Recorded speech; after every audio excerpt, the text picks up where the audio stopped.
Hurt people are the only ones who hurt people. Me, life won't look better unless you work on yourself right now. Forget about the external world. Being a person actually works so much on your internal world. A lot that you can do with God. What people say to you, it means so much more about themselves and less about you. Hurt people are the only ones who hurt people.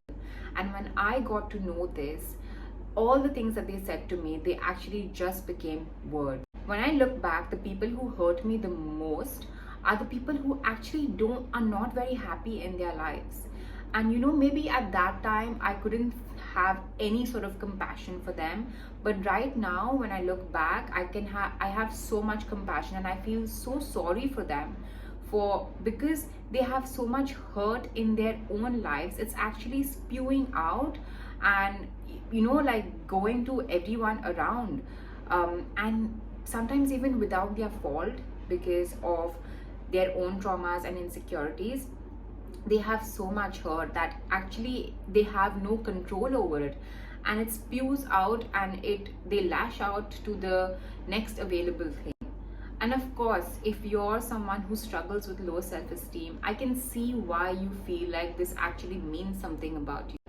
They're looking at you and they're picking out things that they actually feel very threatened with. And sometimes it is one of your weak points that they actually pick to actually bring you down to their own level, because they are feeling so sad. The next time someone says something to you, just look at them as words, and these words can have the meaning that you want them to have. All right, so I know when you're in that really sensitive emotional stage in life and phase in life, anything and everything seems very threatening. But what you can do is you can stop your emotional response at that point.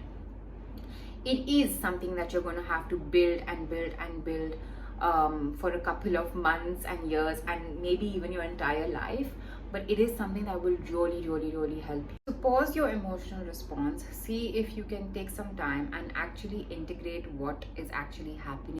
Get to know how this person is trying to hurt you, and it doesn't really have to mean anything to you. So many things happening around you. Only the things that you actually give your meaning to, that you actually make it mean something about yourself, will actually affect you. From this point onwards, it is imperative that you try to navigate your emotional response. See where you can basically bring back that awareness, bring that awareness to the actual situation in that point. And usually it takes a couple of breaths. Usually it takes removing yourself out of that situation. It takes a lot of silence and a lot of practice to come to this point, but it is absolutely worth it to be able to navigate that situation, that problem at that time. Not make it mean anything about yourself, but to actually just realize that another person is hurting right now, and they are trying to put you and bring you to their level. The second important thing is to build a relationship with God. It is important to have a relationship with a higher power. If I knew everything that would be possible by just letting a higher power intervene into my life, I would have done this ages ago. But right now I have just started, and I know that there are so many problems in my life that God has actually taken away from me because I didn't have the bandwidth to deal with them at that time and point. God teaches us so many lessons through everything that happens in our lives, and it is so important to learn those lessons and always ask for help whenever necessary. You'll have to build your relationship with God. You'll have to start with praying. Any situation in your life that you are struggling with right now, you can pray over that situation. And the way you pray is actually by already giving thanks to God for solving that problem for you. That is the importance of having a higher power. I know that the world teaches you to be in control and to have it all together, but honestly, there's only so much that we can do with our limited capabilities. You can't see so many things that are happening in our lives. There are so many things that God is protecting you from, that He is preventing from happening in your life. So many delays in our life. There are so many lessons in everyday occurrences that God wants us to listen. God always shows us the way if we invite God to just help us out. This is something that I do till today, okay? And the miracles that happen are out of this world. Whenever there is a situation that I find extremely challenging to maneuver, I just offer the situation to God, and I just say thank you. I write down on my journal a problem that I'm having, and I'm like, thank you God for taking care of this situation for me. I trust that everything is done according to your will, and thank you, thank you, thank you, it is done. And sometimes in less than 24 hours I will just see a complete change in the direction of that problem. Some problems of course take longer, and I know that, but it is always because God has some learning for you during those phases in your life. So start by building a relationship with a higher power, because there's only so much you can do. There's a lot that you can do with God. This is actually a time in your life that you use to build yourself. And looking back, if I had to just navigate my attention from all the problems in my life to actually building myself up to deal with those problems, things would have gone differently. But anyway, God had better plans for me. But right now, if you are in that stage where you are struggling and you want to take your attention off of something, this is the best time to start working on yourself. Guys, this phase in your life actually sets you up for success. If you can work on yourself, if you can work on your mindset, if you can work on emotionally regulating yourself. And I know that this generation, the teenagers of this time and point, are way smarter and have access to so many resources that maybe we didn't have back then. So use those resources, read the books, improve your mindset, improve your nervous system regulation, because that's something that's very important. Especially if you're dealing with low self-esteem, it is so important to work on skills and abilities of yourself that actually improve your confidence. Because they have a saying that when you take care of one thing, the rest of the things take care of themselves. And you can start by working on one skill at a time. Maybe it is speaking in public, maybe it is learning to swim or learning to ride a bike or whatever it is. You can start one by one habit at a time. You will notice how the confidence just spreads across other areas of your life. Watch videos, you seek help from therapists, counselors, you read your books, you bring in God, as I mentioned earlier. Girls, you can work on your working with your menstrual cycle. A lot of us lose our menstrual cycles or have irregular periods from very early on, and you can learn. There are so many resources available online to work with your menstrual cycle, to learn about it. It is very important to have your menstrual cycle intact. I'm still working on mine by having a healthy diet, having exercising regularly. Exercise is a great way to increase that dopamine level in your life, which is absolutely necessary.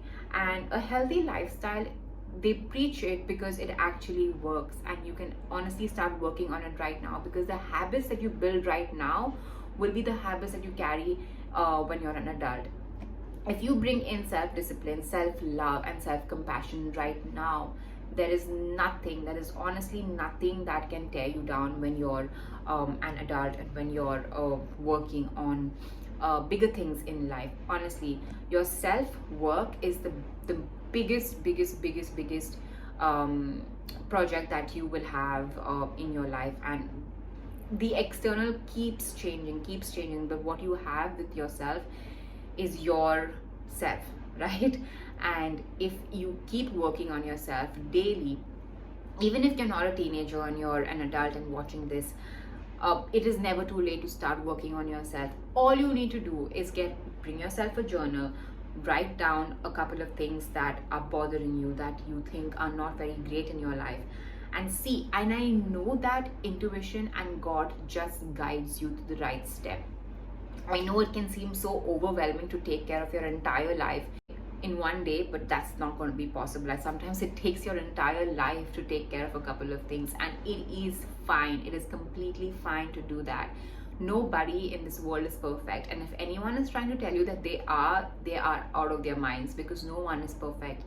And even the people who make you feel imperfect and bring out your flaws, they are full of imperfections. So honestly, working on yourself is your biggest armor. That and your relationship with God, oh my God, you are honestly just set for life. with the combination of these two. And right now, in this stage where you're actually down in the dumps, or don't have that support, relying on your own support and God's support will be the catalyst in your life. And I can tell you this by experience, because when you have yourself and when you have God, there's nothing that can stand against you. This is a huge one. People don't think about you as much as they think about themselves.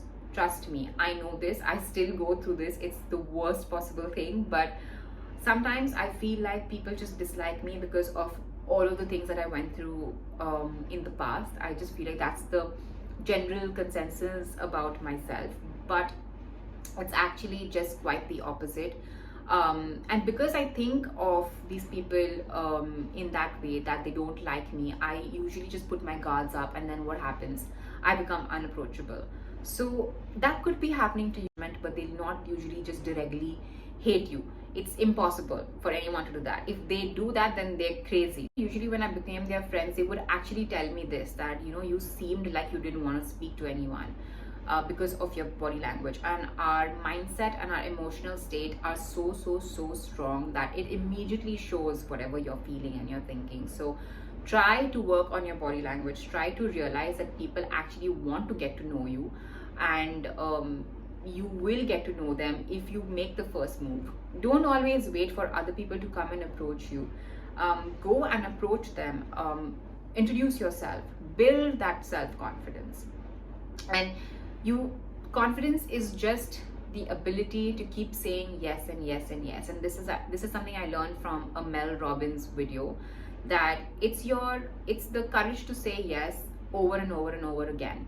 So build that habit. Go on, push yourself into a big group of people and introduce yourself. And I know this can seem super scary. I wouldn't have done that back in the day, but I'm doing that right now, and it is still as scary as it would be back in the day. So with the guidance that you have already received from the previous points in the video, now you need to be able to understand that you are worth every single second of this world. And you are worth everything, and you can go and add value to any place or any person that you speak to. Just remember that you are worth it. In my opinion, if God has put you here, you're already worthy of all the best things in life. Everything, all the best things that have ever been created, you're already worth that. So you don't need no more people telling you that you're worthy. I mean, you're already worth it. There's a quote in the Bible that says, if anyone slaps you on the right cheek, turn to them the other cheek also. Anyone is saying something to you, you need to be so strong with your inner work that it doesn't affect you, and that if it comes to it, you could even offer your other cheek. You could even be like, yeah, say whatever you gotta say. You have to respond to them in a way that does not bring you to their level. You don't have to offer your other cheek, but you can work on your inner work so much that it's as good as, you know what, if you want to slap me on one side, you can slap me on the other side as well, because I'm so steadfast and I'm so strong and firm in my belief about myself that this whatever you said does not mean anything about me. I am so strong in my faith. I am so strong in my inner work that you can say whatever it is that you want and it's not going to faze me. And I think that's what the Bible is trying to teach us, that be strong in our own self-worth. Your mind and your body are under your control. If you know that all of the diseases that have come in our lives, certain diseases take someone out faster, and someone else maybe with the same set of diseases is still having that will and maybe even goes and heals themselves. It's because your mind and your body are under your control. You have to remind yourself this over and over again. I highly recommend reading this book called Psycho-cybernetics. I think in that you will actually understand a lot about how your mind actually works and the biology of belief. This as well will teach you about how your entire body works.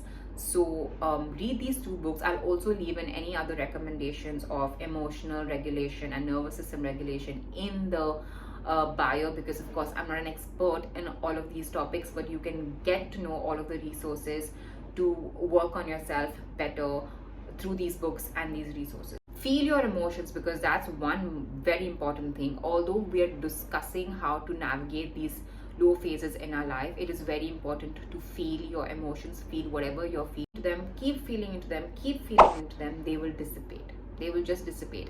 Feel into them without making stories about them, because when you make stories about them, then it just goes on and on for years together. So just feel into the emotion when it happens, be in that emotion. See if you can just stop yourself from making those stories and actually just feel into the emotion. And once you felt into those emotions, then you can decide what the next action step is going to be for you. Like, what do you want to do about this? How can you work on these things in your life? How can you make the solution better? How can you find solutions? There is a solution for every single thing. And especially when you don't have any solutions, you can pray for a solution. Become. If you want to become someone, you will have to be the person already. Be the person before it becomes your reality, before it comes into your reality. So be first and then it will come. Be the person before you are ready for anything. Honestly, that's how we take courageous moves towards anything in our lives. So if there's a version of yourself that you are trying to be, just be it. There's nothing holding you back from being this person. Honestly, there is nothing that's holding you back. It's just yourself. And if you want to be the person, you just decide that you want to be this person and you just follow along, nothing else to it. Forget about the external world. Being a person actually works so much on your internal world. That is the most important thing, your internal world, not your external world. Your external world will abide to your internal world eventually. And a lot of us wait until we are ready to start something, wait until we are ready to work on ourselves. We'll let you know tomorrow when life looks a little better. But trust me, life won't look better unless you work on yourself right now, unless you start doing the inner work. Because what else is there to, if you can't handle your external situation, you might as well handle your internal situation. And sometimes the external just takes care of itself when you are already taking care. And sometimes by taking care of your internal situation, you will be guided to different avenues. You'll be guided to take different actions once you already be that person. People have a lot of ideas, but none of them want to execute it because they think that they're not ready. But the thing is that you're never ready. That's the thing. And that's a cheat code in life, that no one is ever ready. Everyone just tries and fails and tries and fails and tries and fails. And perfectionism is stupid. There's no such thing as perfectionism, because what is even perfect? Like, who decides? Who gets to decide? Where is the government of perfectionism? Like, there's no perfect. No one gets to decide. Of course, yeah, some people do it a little bit better, but so what? Why will that stop you from doing it? Like, you're here, right? You are here on this planet Earth. So why can't we just do whatever we want? Like, and maybe whatever we want is perfect for us, and who the hell cares? Like, otherwise, why does anything else matter? As long as we're happy, we're doing it for ourselves, right? And I know that you can get sucked into this world of perfectionism so quickly because of the type of world that we live in. But I'm sure a lot of people had this problem back in the day as well. But honestly, perfectionism is just a myth. I think it's something that has coined by someone who hates the world, wanted to sort of restrict more and more people in life. So just come up with being a perfectionist. Who sets the bars? Who sets the rules for what is perfect? No one. And you can see people like, the biggest example of this is like people who film like videos that we call cringe. People are judging them, but who's actually gaining success and gaining fame and gaining the financial freedom from actually posting cringe videos? Those people who are doing it, right? And I don't think they think it's cringe according to them. It's just what it is, and there's no one that can stop you from actually gaining the success that you want. Stop waiting to be perfect and just be today. Like, be today. It's fine. Like, forget the world. Right now it's your time to shine. Thank you for watching this video, and I will be back with another video super soon. So see you. Bye.